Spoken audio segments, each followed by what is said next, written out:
Assalamualaikum warahmatullahi wabarakatuh. Apa kabar anak-anak ibu? Hari ini kita dapat bertemu kembali untuk melanjutkan pembelajaran kita. Insya Allah semua anak ibu dalam keadaan sehat, sehingga nanti apa yang menjadi tujuan pembelajaran kita dapat kita pahami dengan baik. Baik anak ibu, kalau minggu yang lalu materi pembelajaran kita tentang masa praaksara dan zaman aksara, hari ini kita akan memasuki materi baru, yaitu kehidupan masyarakat Indonesia pada masa Hindu-Buddha. Nah, jadi bagaimana kebudayaan Hindu-Buddha itu masuk ke negara kita, dari mana agama itu datangnya, bagaimana kebudayaan itu berkembang di negara kita, kemudian wilayah-wilayah mana saja yang dipengaruhi kebudayaan itu, maka itu akan kita bahas di pelajaran berikut ini. Nah, tapi baiklah anak ibu, seperti sebelumnya, kita akan mengetahui dulu apa yang menjadi tujuan pembelajaran kita, agar nanti setelah selesai pembelajaran ini, anak ibu memahami isi dari materi yang ibu ajarkan hari ini. Yang pertama katanya, tujuan pembelajaran kita adalah menjelaskan masuk dan berkembangnya agama Hindu-Buddha di Indonesia.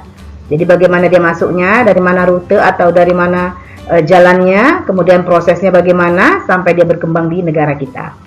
Kemudian menjelaskan keadaan masyarakat Indonesia pada masa Hindu-Buddha.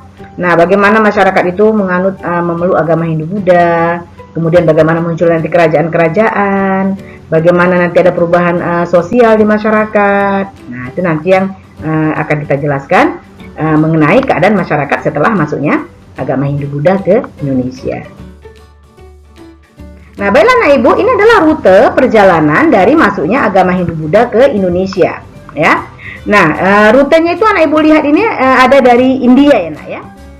Nah, dari India, kemudian dia dari India dia masuk melalui, nah ini coba lihat anak ibu, ini adalah India. Ini India. Nah, kalau yang warna putih ini jalur sutra ya nak ya. Nah, ini jalur sutra, jalur darat perdagangan, ini perdagangan kuno dari Cina ke Eropa. Jadi melalui Asia Tengah. Nah, tapi kalau yang warna hitam seperti ini jalur laut. Nah, jadi kemungkinan dari Indonesia masuknya pengaruh Hindu-Buddha yang di India. Jadi agama Hindu-Buddha itu di India ini ya nak ya. Masuknya ke Indonesia ya ini melalui jalur laut. Nah, ini dia masuk ke Selat Malaka, kemudian berkembang ke Sumatera dan juga ke Jawa. Nah, sedangkan ke daerah Papua, karena dulu wilayah itu sangat jauh, maka pengaruh agama Hindu-Buddha di Papua itu sangat sedikit sekali, bahkan hampir tidak ada. Ya. Nah, inilah nak jalur masuk atau rute masuknya agama Hindu-Buddha ke Indonesia. Ingat, agama Hindu-Buddha itu berasal dari India, kemudian dia masuk ke wilayah kita. Ini rute pelayarannya, ya nak ya. Rute pelayaran masuknya pengaruh agama Hindu-Buddha ke Indonesia. Nah, inilah dia rutenya. Nah, baik anak ibu. Kemudian setelah kita tahu mana jalur masuknya, kita mau tahu siapa yang membawa. Jalur masuknya itu adalah lintasannya sampai ke negara kita dengan menggunakan transportasi yang ada waktu itu. Nah, masalahnya yang membawa itu siapa? Nah, ada beberapa teori masuknya budaya Hindu-Buddha ke Indonesia. Jadi ada beberapa ahli yang menyimpulkan bahwa masuknya agama Hindu-Buddha ke Indonesia itu ada berbagai macam teori. Kalau ahli N.J. Krom mengatakan bahwa masuknya Hindu-Buddha ke Indonesia itu dibawa oleh para pedagang. Jadi Waisa itu pedagang. Jadi masyarakat India yang melakukan transaksi dagang ke Indonesia, sampai di Indonesia juga mereka mengenalkan agama Hindu-Buddha. Maka masyarakat Indonesia mendapat pengaruh agama Hindu-Buddha dari para pedagang ini tadi. Nah, jadi kalau pedagang yang membawa pengaruh Hindu-Buddha ke Indonesia, itu disebutkan oleh N.J. Krom namanya teori Waisa. Waisa itu pedagang. Jadi ada ahli yang menyatakan bahwa masuknya agama pengaruh Hindu-Buddha ke Indonesia dibawa oleh para pedagang. Tapi ada ahli yang lain yang bernama Seseber, dia mengatakan bahwa yang membawa pengaruh Hindu-Buddha ke Indonesia itu adalah para satria. Satria ini adalah bangsawan, raja atau juga panglima perang. Nah, jadi Seseber mengatakan bahwa yang teori satria adalah teori yang menyatakan bahwa masuknya agama pengaruh Hindu-Buddha ke Indonesia itu dibawa oleh para tentara atau para raja. Nah, itu terlihat dari banyaknya kerajaan-kerajaan di Indonesia yang masih berhubungan dengan India. Ya, kerajaan-kerajaan yang masih berhubungan dengan kerajaan di India. Kemudian ada juga yang menyatakan bahwa dulu tentara atau kerajaan-kerajaan kalah di India ada yang datang ke Indonesia. Nah, kemudian diterima di Indonesia dan mendirikan kerajaan.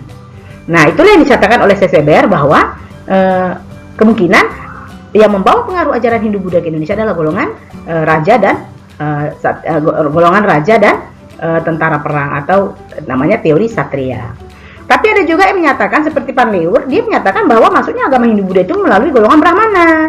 Golongan Brahmana ini adalah golongan orang yang paham tentang agama Hindu-Buddha. Jadi mereka yang menyebarkan ajaran agama Hindu-Buddha di Indonesia. Hal ini terlihat di Indonesia bila ada pengangkatan raja, biasanya itu dilakukan atau disahkan oleh golongan Brahmana. Nah, golongan Brahmana ini didatangkan dari India atau datang ke Indonesia untuk membantu proses pengangkatan raja di Indonesia.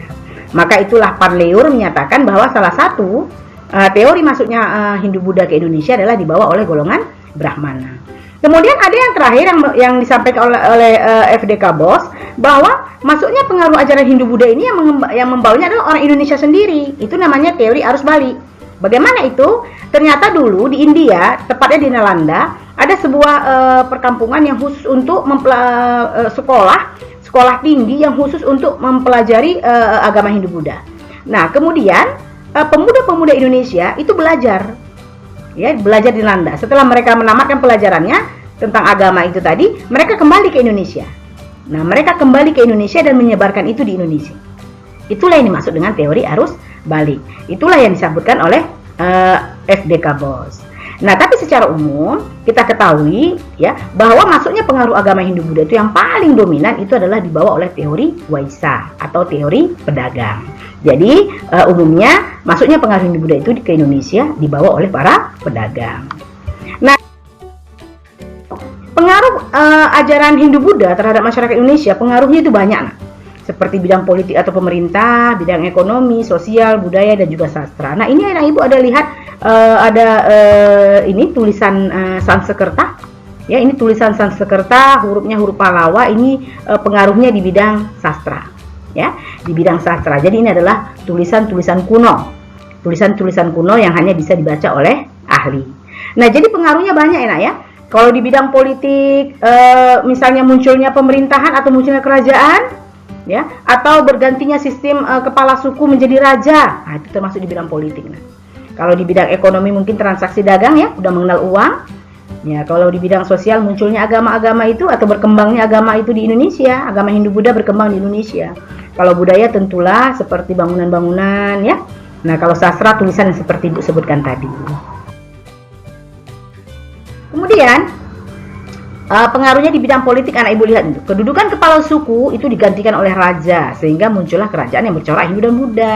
Jadi maksudnya sebelum agama Hindu Buddha masuk ke negara kita, di negara kita ada pemimpinnya namanya kepala suku, bukan raja. Tapi setelah masuknya pengaruh ajaran Hindu Buddha, maka diangkatlah seorang raja yang dianggap titisan dewa, yang memiliki kemampuan yang lebih dibanding masyarakat yang lain. Nah, diangkat menjadi raja, menjadi pemimpin. Dan dia itu bersifat turun-temurun dan perkataannya itu semuanya harus dituruti.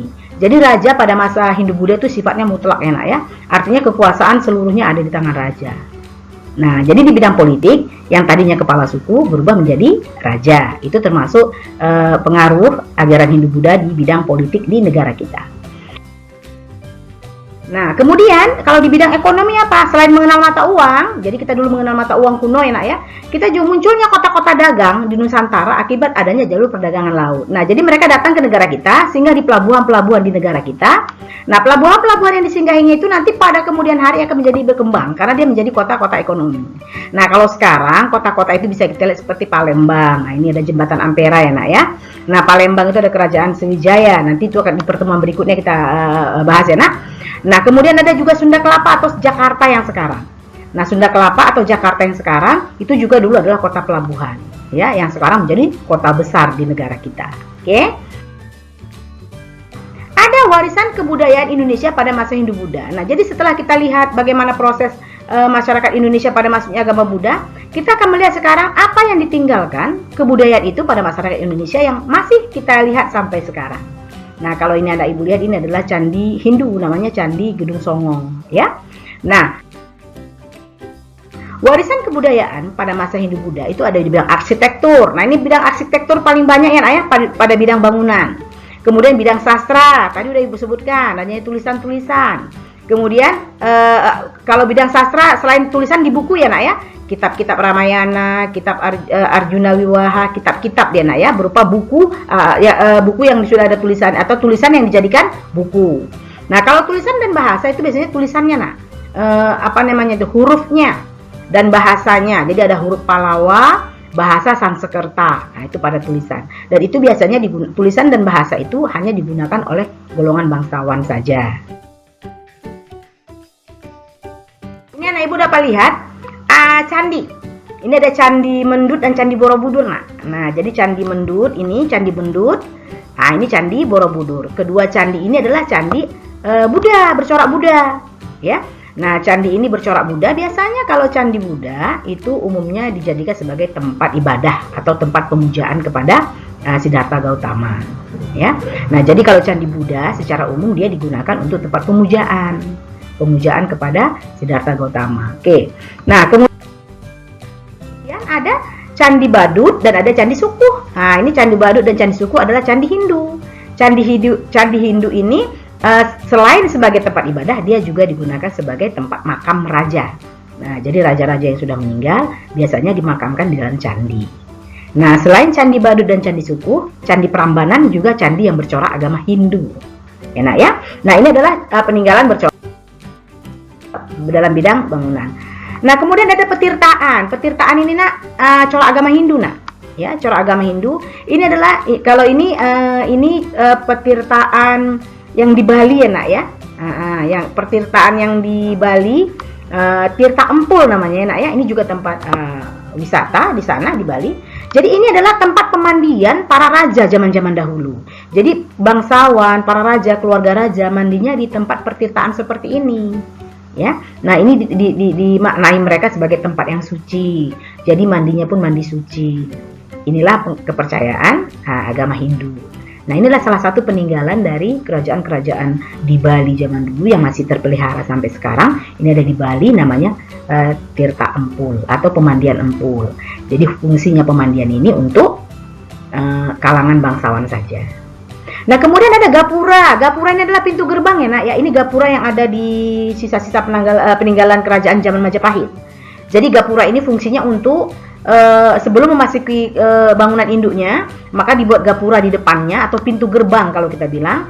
Nah, pintu gerbang ini dibuat sebelum memasuki tempat-tempat seperti keraton, candi, atau juga tempat pusat-pusat kerajaan pada zaman dahulu. Jadi biasanya sebelum memasuki ke tempat-tempat itu dibuatlah dulu pintu gerbangnya yang biasa disebut Gapura. Baik anak ibu, inilah materi kita untuk hari ini tentang masuknya pengaruh ajaran Hindu Buddha ke Indonesia. Anak ibu sudah tahu tadi bagaimana masuknya, jalurnya, kemudian siapa-siapa saja yang membawanya berdasarkan teori-teorinya tadi, kemudian warisan apa yang ditinggalkan oleh budaya itu sampai saat ini yang masih bisa kita lihat, masih bisa kita rasakan, ya. Dan banyak juga peninggalan itu yang menjadi yang bisa mendatangkan devisa bagi negara seperti Candi Borobudur, Candi Prambanan dan lain-lain. Nah, baik anak ibu, minggu depan kita akan waktu berikutnya kita akan menyambung lagi materi kita. Tapi sampai di sini, sampai inilah yang dapat ibu sampaikan. Besar harapan ibu, anak-anak ibu paham agar apa yang menjadi tujuan pembelajaran kita dapat tercapai. Demikian saja anak ibu, billahi taufik wal hidayah. Assalamualaikum warahmatullahi wabarakatuh.